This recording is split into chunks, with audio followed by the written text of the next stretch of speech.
हरे कृष्णा। प्रत्येक वर्ष आषाढ़ मास के कृष्ण पक्ष में आती है योगिनी एकादशी। इस योगिनी एकादशी की आप सबको बहुत सारी शुभकामनाएं।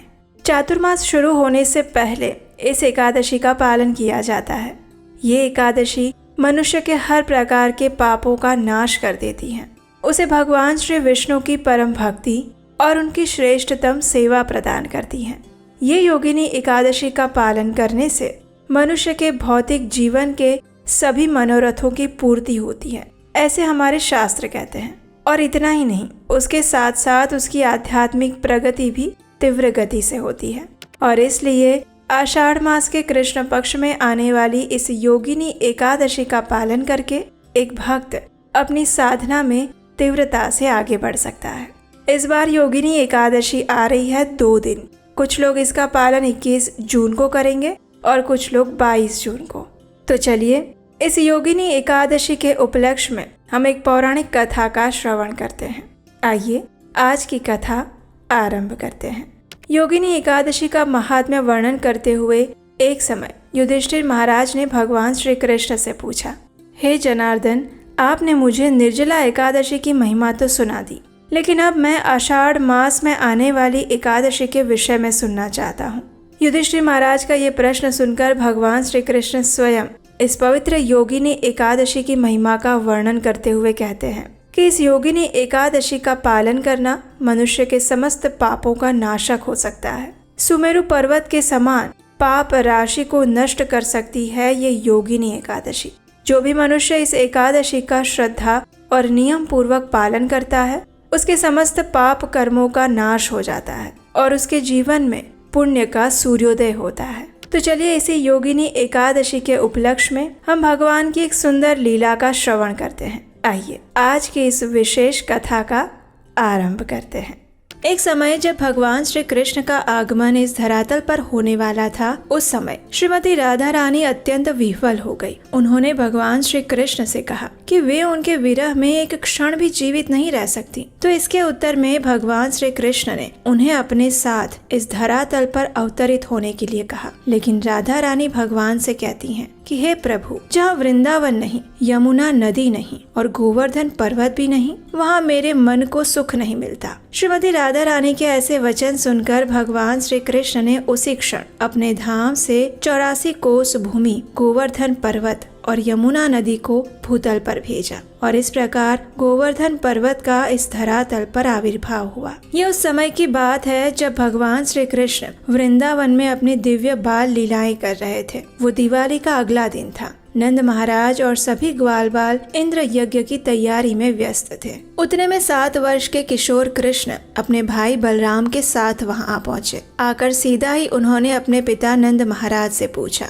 पिताजी, ये आप क्या कर रहे हैं? यदि ये कोई यज्ञ की तैयारी हो रही है तो किसके लिए हम ये यज्ञ कर रहे हैं? तो नंद महाराज ने प्रेम पूर्वक हंसते हुए अपने पुत्र को समझाया कि ये इंद्र यज्ञ की तैयारी हो रही है। देवराज इंद्र हमें वर्षा प्रदान करते हैं, इसलिए उनकी प्रसन्नता के लिए ये यज्ञ करना पड़ता है। लेकिन श्री कृष्ण ने इसका विरोध करते हुए कहा कि पिताजी, हमारा जीवन तो वास्तव में हमारी गाय, बैल और इस गोवर्धन पर्वत पर निर्भर करता है, न कि इंद्र की कृपा पर। इंद्र तो केवल भगवान विष्णु के आदेश का पालन कर रहे हैं, इसलिए बाबा, इंद्र के लिए यज्ञ करने की कोई आवश्यकता नहीं है। वास्तव में तो हमें गोवर्धन की पूजा करनी चाहिए। अब कृष्ण के ऐसे बुद्धिमान तर्क को सुनकर आखिर नंद महाराज को अपनी हार स्वीकार करनी पड़ी। उन्होंने सभी ग्वालों से इंद्र यज्ञ के बजाय गोवर्धन पूजा की तैयारी करने के लिए कह दिया। ये सुनकर सभी वृंदावन वासी भी प्रसन्न हो गए और तैयारी करने लगे अपने प्रिय गोवर्धन पूजा की। समस्त सामग्री और भोग लेकर वे पहुंच गए गोवर्धन पर्वत की तलहटी में। ब्राह्मणों द्वारा वैदिक मंत्रों से विशाल यज्ञ का आयोजन किया गया। सभी ने अत्यंत आदर पूर्वक गोवर्धन पूजा में हिस्सा लिया।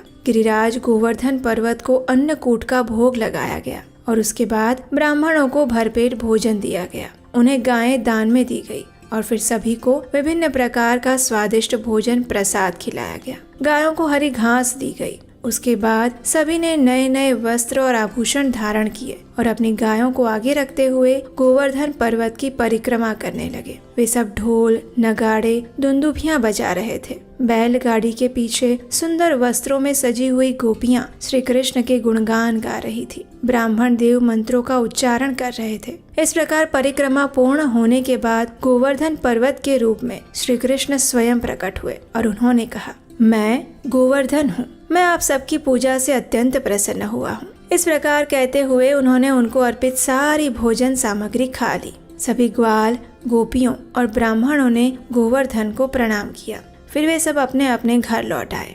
अब देखिए, ये बात देवराज इंद्र को बिल्कुल अच्छी नहीं लगी। जब उन्होंने देखा कि वृंदावन वासियों ने उनकी पूजा करने के बजाय गोवर्धन पर्वत की पूजा की है, तो उन्हें बड़ा क्रोध आया। उन्हें लगा कि उनका तो अपमान हुआ है। उन्होंने उसी क्षण अपने सबसे भयंकर प्रलय रूपी बादलों को बुलाया, वृंदावन को भीषण वर्षा द्वारा नष्ट कर देने का आदेश दिया और देवराज का आदेश पाते ही सारे बादल गर्जना करते हुए वृंदावन पर टूट पड़े। चारों ओर भयंकर वर्षा होने लगी। वायुदेव के सैनिकों ने तूफान मचा दिया। बड़े बड़े ओलों के साथ खंभों जैसी मोटी बूंदों की वर्षा करने लगे। कुछ ही समय में संपूर्ण वृंदावन में बाढ़ आ गई। गायों ने अपने बछड़ों को अपने नीचे छिपा लिया। लोगों के घर बिखर गए और बिजली और वर्षा से बचने के लिए वे इधर उधर भागने लगे। ऐसी अवस्था में उन सभी ने भगवान श्री कृष्ण का आश्रय लेते हुए कहा, हे कृष्ण, आप भक्त वत्सल हैं। इंद्र के क्रोध से कृपया हमारी और इन गायों की रक्षा करें।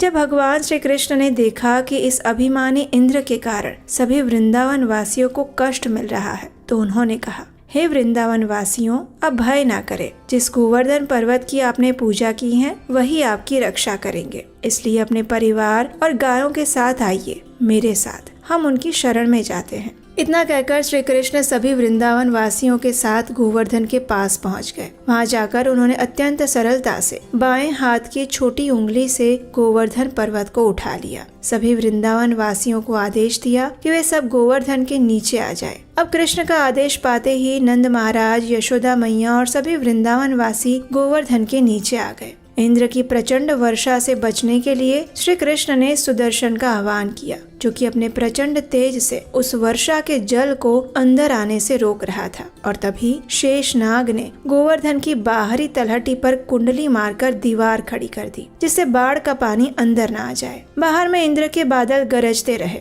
और अंदर में वृंदावन वासी बिना किसी भूख और प्यास के अपने श्री कृष्ण के मुख का रसपान करते रहे। इस प्रकार 7 दिन और 7 रात्रि तक श्री कृष्ण ने गोवर्धन पर्वत को उठाकर सभी वृंदावन वासियों की रक्षा की। 7वें दिन जब इंद्र अपना ऐरावत पर बैठकर वज्र से प्रहार करने के लिए पधारे, तो उसी क्षण कृष्ण ने उनके हाथ और वज्र दोनों को स्तंभित कर दिया। ये देखकर इंद्र अत्यंत भयभीत हो गए। उसी क्षण वहां से अपनी सेना के साथ भाग गए। उनके जाते ही वृंदावन में सारा बाढ़ का पानी अदृश्य हो गया। बादल छंट गए। फिर से सुंदर धूप निकल आई और वृंदावन पहले जैसा ही रमणीय बन गया। ये देखकर श्री कृष्ण ने कहा, हे मेरे प्यारे वृंदावन वासियों, अब आप सब अपनी पत्नियों और परिवार के साथ बाहर जा सकते हैं। वर्षा रुक चुकी है और बाढ़ का पानी भी उतर चुका है। भगवान की ये बात सुनकर सभी व्रजवासी अत्यंत हर्षित हो गए। अपने अपने परिवार और गायों के साथ बाहर जाने लगे। जब कृष्ण ने गोवर्धन के पास एकांत में एक वृक्ष के पास खड़े थे,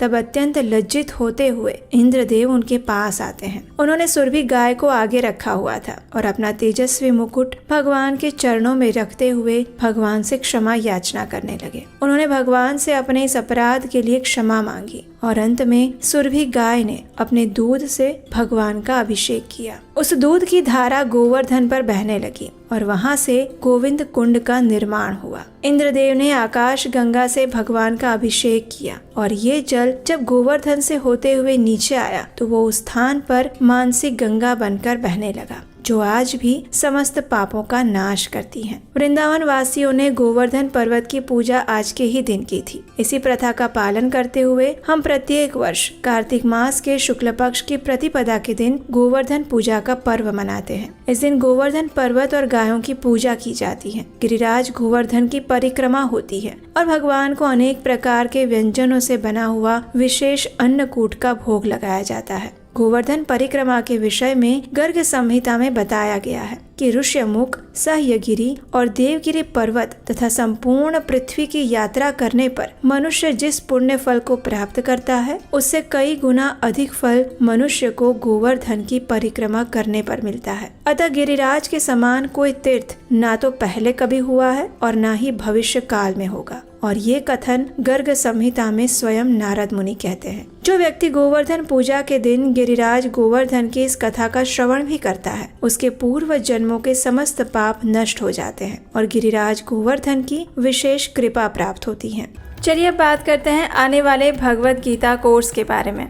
हर बार की तरह इस बार भी इस्कॉन मंदिर लुधियाना सिविल लाइंस द्वारा एक विशेष 18 सत्रीय भगवत गीता कोर्स शुरू होने जा रहा है। ये सर्टिफिकेट कोर्स है और इसमें इस्कॉन मंदिर के वरिष्ठ भक्त हिज ग्रेस आश्रय गिरिराज प्रभु जी द्वारा 18 सत्रों में भगवत गीता का कोर्स सिखाया जाएगा। ये ऑनलाइन जूम पर रहेगा और इस कोर्स के लिए कोई भी रजिस्ट्रेशन कर सकते हैं, चाहे महिलाएं हो या पुरुष, बच्चे हो या वृद्ध, सभी के लिए ये कोर्स अवेलेबल है। तो जल्दी से जाइए नीचे डिस्क्रिप्शन बॉक्स में और वहां पर दिए गए लिंक पर क्लिक करें और इस कोर्स के लिए रजिस्ट्रेशन करें।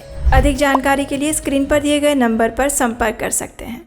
अगर आपको ये कथा अच्छी लगी है तो इसे आपके परिवार और मित्रों को भी शेयर कीजिए, ताकि आज के दिन इस कथा का श्रवण का पुण्य फल उन्हें भी प्राप्त हो। और इस वीडियो को लाइक जरूर कीजिएगा। अगर आपको हमारे द्वारा किया जा रहा इस वैदिक प्रमाणभूत ज्ञान का प्रचार कार्य अच्छा लग रहा है, तो आप आने वाली ऐसी ही प्रमाणभूत कथाओं को बनाने के लिए हमें अपना आर्थिक योगदान भी भेज सकते हैं। स्क्रीन पर नंबर दिया गया है। आपके द्वारा इस पावन अवसर पर भेजे गए योगदान से हमारे लिए प्रमाणभूत वेदों और शास्त्रों से ली गई कथाओं को सरलता से आप तक पहुंचा पाना संभव हो पाता है। आपका योगदान न सिर्फ हमें अपितु इस समाज को भी वैदिक धर्म के प्रचार कार्य में सहायता करता है। तो चलिए गोवर्धन धारी श्री कृष्ण से प्रार्थना करते हैं कि वे हमारे अनर्थों से हमें मुक्ति प्रदान करें और अपनी शुद्ध भक्तिमय सेवा में संलग्न करें।